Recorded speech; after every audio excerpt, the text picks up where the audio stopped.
Hi అండి. Welcome back to my YouTube channel happy Harisha. ఎలా ఉన్నారు అందరూ? ఐ హోప్ అందరూ బాగున్నారు అని అనుకుంటున్నాను. ఈరోజు వచ్చేసి ఒక మంచి కుకింగ్ రెసిపీ అండి. సో అందరికీ ఫేవరెట్ పులిహోర కదా. సో ఆంధ్ర వాళ్ళకి, తెలుగు వాళ్ళకి మెయిన్గా పులిహోర అంటే చాలా ఇష్టంగా ఉంటుంది. అది కూడా ఆ, మన సీజనల్ ఫ్రూట్ ఏంటి, మ్యాంగో కదా ఇప్పుడు. సో ఆ పచ్చి మ్యాంగోతో పులిహోర ఎలా చేయాలి అన్నది చూపిస్తాను. దానికన్నా ముందు ఎవరైనా ఫస్ట్ టైం నా ఛానల్ను చూస్తున్నారు అంటే డెఫినెట్గా ఒక వీడియో చూసిన తర్వాత నచ్చితే లైక్ చేయండి, షేర్ చేయండి, సబ్స్క్రైబ్ చేసుకోవటం మాత్రం మర్చిపోకండి. Thank you so much. So ఇప్పుడు దానికోసం నేను ఫస్ట్ ఇట్లా రెండు పచ్చి మామిడికాయలు అయితే తీసుకున్నానండి. సో పచ్చిగా ఉంటే మామిడికాయలు పులిహోర అనేది టేస్టీగా ఉంటుంది, కొంచెం పండినవి కాకుండా. సో తీసుకొని దానికి ఇలా పీల్ ఆఫ్ చేసేసుకొని మనం మంచిగా కూడా దాన్ని తురుముకోవాలి. సో నేను కింద ఒక ప్లేట్ పెట్టుకొని ఇలా రెండు కూడా తురుముకుంటున్నాను. మొత్తం తురిమేసుకొని రెండు కూడా పక్కన పెట్టేసుకోండి. సో సీజనల్గా దొరికే ఫ్రూట్స్ అన్నీ తినటానికి, ఫ్రూట్స్ వెజిటేబుల్స్ తినటానికి ట్రై చేయండి. సో హెల్తీగా ఉంటుంది, మన డైట్లో ఇంక్లూడ్ చేసుకుంటే. ఇలా దానికోసం నేను తాలింపు కోసం ఒక బాండీ తీసుకున్నాను. బాండీలో కొంచెం ఆయిల్ వేసి హీట్ ఎక్కిన తర్వాత ఒక 3 ఎండుమిర్చి అయితే తీసుకున్నాను. మీరు మీ కారంకి తగ్గట్టుగా తీసుకోండి. 3 ఎండుమిర్చి తీసుకొని ఇవి కొంచెం లైట్గా వేగిన తర్వాత వెంటనే నేను క్యాష్యూ అయితే యాడ్ చేసుకున్నాను. జీడిపప్పులో క్యాష్యూ పులిహోరలో క్యాష్యూ వేస్తే చాలా బాగుంటుంది. సో అవి కొంచెం లైట్గా రోస్ట్ చేస్తున్నాను. దీని తర్వాత మనం పల్లీలు యాడ్ చేసుకోవాలి. మేమైతే పల్లీలు కొంచెం ఎక్కువే తింటాము. ఇట్లా ఉప్మా, పులిహోర వీటిలో పిల్లలు ఇష్టంగా తింటారు. సో నేనైతే కొంచెం ఎక్కువే వేసుకుంటాను. పల్లీలు వేసిన తర్వాత ఇట్లా మొత్తం తాలింపు గింజలు లైక్ జీలకర్ర, ఆవాలు, మినపప్పు ఇవన్నీ కూడా నేను ఆల్రెడీ ముందే మిక్స్ చేసుకొని ఉంచుకుంటాను. సో ఆ తాలింపు గింజలకు కూడా అరౌండ్ 2.5 టేబుల్ స్పూన్స్ వరకు వేసాను. సో ఇవన్నీ ఎక్కువగా పంటికి తగులుతూ ఉంటే బాగుంటుంది కదా పులిహోరలో. సో ఇవన్నీ వేసి ఇప్పుడు కొంచెం గోల్డెన్ బ్రౌన్ కలర్ వచ్చేలాగా రోస్ట్ చేసుకున్నాను. దాని తర్వాత కొంచెం అల్లం అనేది పీల్ ఆఫ్ చేసుకొని చిన్న చిన్న పీసెస్ లాగా కట్ చేసుకొని అల్లము అండ్ పచ్చిమిర్చి యాడ్ చేసుకుంటున్నాను. పచ్చిమిర్చి అరౌండ్ 5 to 6 తీసుకున్నానండి. పులిహోరలో ఎండుమిర్చి టేస్ట్ ఎంత బాగుంటుందో పచ్చిమిర్చి టేస్ట్ కూడా అంతే బాగుంటుంది. ఆయిల్లో కొంచెం ఫ్రై అయినప్పుడు పచ్చిమిర్చి తింటే. సో నేనైతే కంపల్సరీ వేస్తాను. సో మీ కారంకి తగ్గట్టుగా వేసుకోండి. నేను 5 to 6 యాడ్ చేశాను. ఇవన్నీ కొంచెం వేగనివ్వాలండి.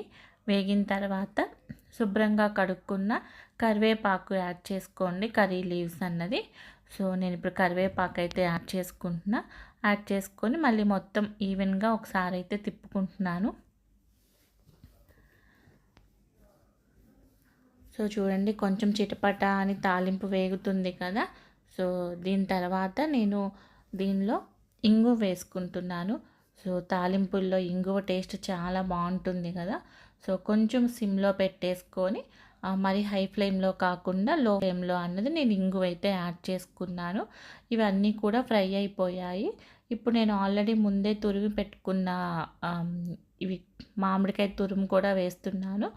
2 ఫుల్ మామిడికాయలు, చిన్న చిన్నవి అండి, ఫుల్ మామిడికాయలు తీసుకొని తురుముకొని పెట్టుకున్నాను. అది యాడ్ చేసేసి ఇలా మొత్తం ఈవెన్గా ఒకసారి మొత్తం కూడా ఆ తురుముకి పట్టుకునేలాగా మొత్తం కూడా కలుపుకుంటున్నాను. సో ఒక్కసారి ఇలా చేసి చూడండి, టేస్ట్ అయితే చాలా బాగుంటుంది. ఒకసారి ట్రై చేసి ఎలా ఉంది అనేది కామెంట్ సెక్షన్లో చెప్పండి. నేను ఆల్రెడీ రైస్ ఉడికించుకునేటప్పుడే కొంచెం పసుపు అయితే యాడ్ చేసుకున్నా. ఇంకొంచెం అందుకే ఇక్కడ కొంచెం తక్కువ పసుపు వేసుకుంటున్నాను. కొంచెం పసుపు, దాంతోపాటు మన రుచికి కావాల్సినంత ఉప్పు అయితే యాడ్ చేసుకోండి. నేను ఇక్కడ పింక్ సాల్ట్ యూజ్ చేస్తున్నా. సాల్ట్ ఫస్ట్ అయితే కొంచెం తక్కువే వేసుకోండి. తర్వాత టేస్ట్ చూసి సరిపోకపోతే అప్పుడు మళ్ళీ యాడ్ చేసుకోవచ్చు. సో పసుపు, ఉప్పు యాడ్ చేసిన తర్వాత నేను మళ్ళీ మొత్తం కూడా ఒకసారి ఇలా తిప్పుకుంటున్నాను. ఇవన్నీ కూడా జస్ట్ కొంచెం ఒక 1 మినిట్ అట్లా ఫ్రై అయితే సరిపోతుంది. సో తర్వాత దీనిలో మనం ఆల్రెడీ ఉడికించుకొని చల్లార్చుకున్న అన్నం అనేది యాడ్ చేసుకోవాలి. సో నేను అన్నం ఆల్రెడీ కొంచెం పసుపు వేసుకొని ఉడికించుకొని కొంచెం చల్లార్చుకొని ఉంచుకున్నాను ఇలా పొడి పొడిగా. సో ఆ రైస్ అన్నది దీనిలో యాడ్ చేసుకుంటున్నా. కొంచెం ఆయిల్ వేసి పసుపు వేసి ముందే ఉడికేటప్పుడే వేసామంటే ఇట్లా పొడి పొడిగా వస్తుంది అన్నం. సో ఆ అన్నం నేను యాడ్ చేసుకున్నా. ఇప్పుడు ఈ మొత్తం కూడా ఈ అన్నానికి పట్టేలాగా ఈ తాలింపు అంతా తిప్పుకుంటే సరిపోతుంది.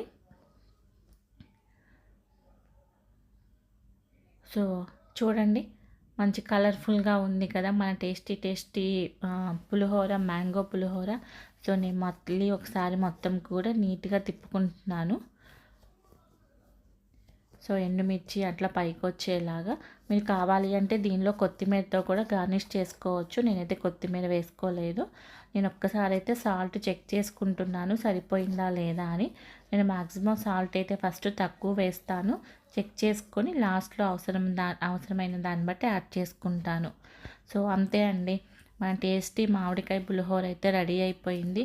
చాలా చాలా బాగుంటుంది. ఈ సీజన్లో డెఫినెట్గా మిస్ అవ్వకుండా చేసుకొని తినండి. సో టేస్ట్ అయితే అదిరిపోతుంది. ఒకసారి ఇలా అయితే ట్రై చేసి ఎలా ఉందో అనేది కమెంట్ సెక్షన్లో చెప్పండి. డెఫినెట్గా ఈ వీడియో నచ్చితే లైక్ చేయండి, షేర్ చేయండి, సబ్స్క్రైబ్ చేసుకోవటం మాత్రం మర్చిపోకండి. పక్కనే ఉన్న బెల్ను క్లిక్ చేశారు అంటే నేను ఫర్దర్గా ఎలాంటి వీడియో అప్లోడ్ చేసినా నోటిఫికేషన్ మీ దాకా వస్తుంది. ఇంకొక యూస్ఫుల్ వీడియోతో మళ్ళీ కలుద్దాం. బాయ్.